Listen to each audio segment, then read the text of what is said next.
ನಿಮಗಿದು ಗೊತ್ತಾ? ಕರ್ನಾಟಕ ರಾಜ್ಯೋತ್ಸವವನ್ನು ಯಾಕೆ ಆಚರಿಸುತ್ತಾರೆ ಎಂದು? ಹಿಂದೆ ನಮ್ಮ ಕನ್ನಡ ನಾಡು 4 ಭಾಗಗಳಲ್ಲಿ ಬೇರ್ಪಟ್ಟಿತ್ತು.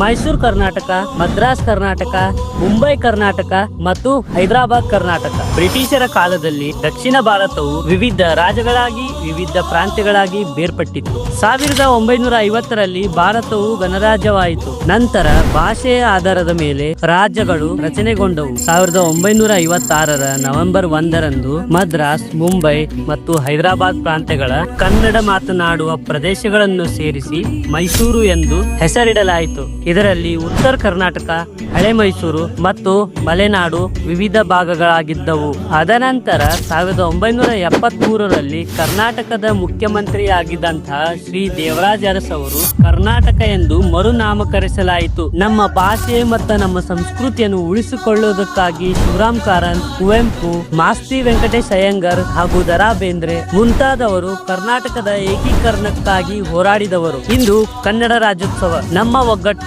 ನಮ್ಮ ಸಂಸ್ಕೃತಿ ಹಾಗೂ ನಮ್ಮ ಭಾಷೆಯ ಹಬ್ಬ. ಎಲ್ಲರಿಗೂ ಕನ್ನಡ ರಾಜ್ಯೋತ್ಸವದ ಶುಭಾಶಯಗಳು.